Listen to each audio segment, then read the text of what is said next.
आप देख रहे हैं डार्क फाइल्स। तो चलिए बढ़ते हैं आज की इस कहानी की ओर। आसमान पूरी तरह से घने काले बादलों से ढका हुआ था। बीच बीच में काफी जोर जोर से गरजती बिजली पल भर के लिए दिल की धड़कनों को रुकने पर मजबूर कर देती। अपने कमरे में बैठा मैं अभी किताब पढ़ ही रहा था कि अचानक ही बारिश शुरू हो गई। और बारिश शुरू भी हुई तो इतनी तेजी से जैसे कुछ ही देर में बाढ़ आ जाएगी। खैर, अभी मैं किताब को मेज पर रखकर सोने की तैयारी कर ही रहा था कि तभी मेरे घर के दरवाजे पर दस्तक हुई। इतनी तेज बारिश और तूफान के बीच कौन आया होगा, ये पता करने के लिए मैं बिस्तर पर से उठा और दरवाजे की तरफ बढ़ने लगा। पता नहीं क्यों मुझे थोड़ी घबराहट सी हो रही थी, पर क्योंकि मैं एक डॉक्टर हूँ तो हो सकता है कोई इमरजेंसी केस हो। और ऊपर से मुझे इस गांव में रहे कुछ 2 से 3 दिन ही बीते थे। खैर, मैंने दरवाज़ा खोला तो पाया कि दरवाजे पर रामविलास काका खड़े हैं। इससे पहले कि मैं कुछ रिएक्ट करता, काका ने कहा, डॉक्टर बाबू, आप जल्दी चलिए, मेरी बेटी की तबीयत बहुत ख़राब है, मैं आपके हाथ जोड़ता हूँ। जिस पर मैंने कहा, अरे काका, ये क्या कर रहे हैं आप, चलिए जल्दी। ये बोलते ही मैंने फटाफट घर की सारी लाइटें ऑफ की और घर में ताला मारकर रामविलास काका की साइकिल पर पीछे बैठकर आगे बढ़ने लगे। जल्दीबाजी में मैं घर से छाता लेना भी भूल गया। खैर, इस वक्त मेरे लिए पेशेंट की जान ज़्यादा ज़रूरी थी, जिस वजह से मैंने कोई परवाह नहीं की और चुपचाप साइकिल पर बैठा रहा। आसपास निगाहें घुमाने पर चारों ओर सिर्फ पानी ही पानी नजर आ रहा था। और तो और रास्ते पर इतना कीचड़ फैला था कि ना चाहकर भी रामविलास काका को साइकिल धीरे चलाना पड़ रहा था।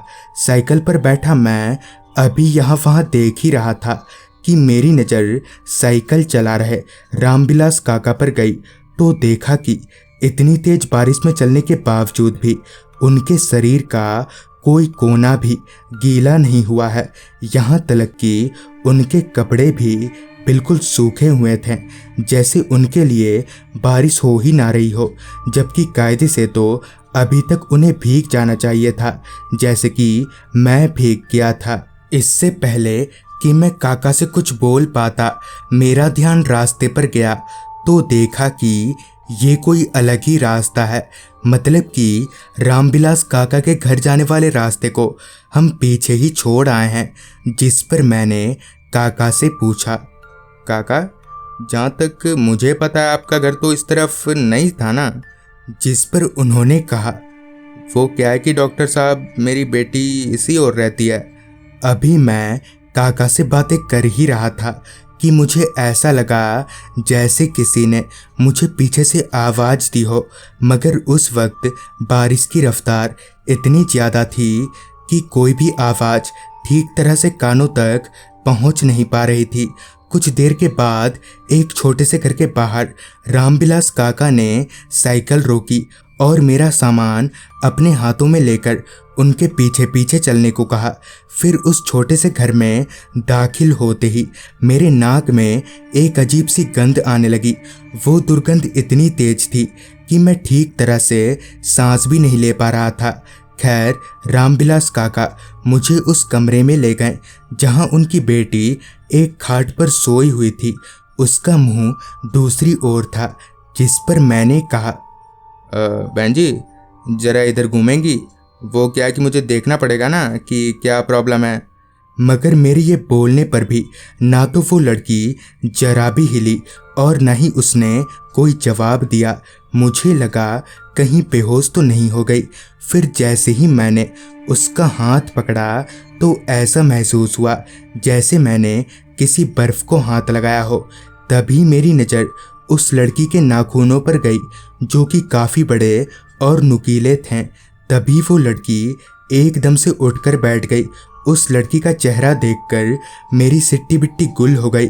दरअसल उसका चेहरा सड़कर गल चुका था और उसकी आंखों की जगह कुछ भी नहीं था। मतलब कि उसकी आंखों में सिर्फ काले काले गड्ढे थे। फिर जैसे ही मैंने रामविलास काका की ओर देखा तो उनका भी चेहरा अब काफ़ी बदल चुका था। तभी उन्होंने मुझे गले से पकड़कर ऊपर उठा दिया और कहा, उस दिन पैसों के चलते मेरी बेटी नहीं बच पाई थी और आज तू नहीं बच पाएगा। उस वक्त मैं कुछ भी समझने की स्थिति में नहीं था। मैं किसी जिंदा लाश की तरह बस हवा में लटक रहा था।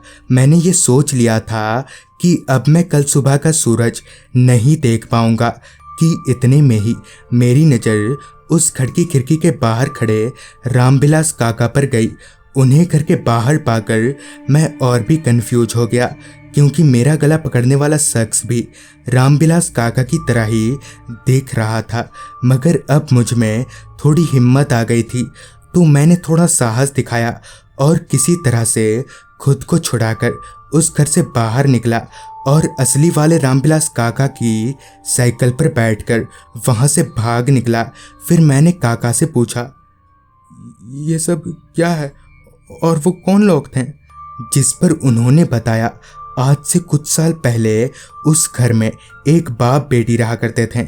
मगर एक दिन बेटी की अचानक ही तबीयत बिगड़ गई तो उसका बाप गांव के इकलौते डॉक्टर को बुलाने गया था।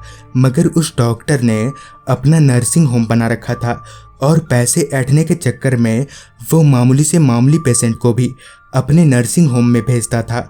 मगर वो गरीब बेचारा अपनी बेटी को लेकर कहाँ जाता, और पैसों की वजह से जब उस लड़की की इलाज नहीं हो सका तो उसने दम तोड़ दिया। और उसके मरने के गम में उसके पिता ने भी उसी घर में खुदकुशी कर ली और उनके मरने के 2 दिन बाद ही वो डॉक्टर भी बहुत ही रहस्यमय तरीके से मारा गया।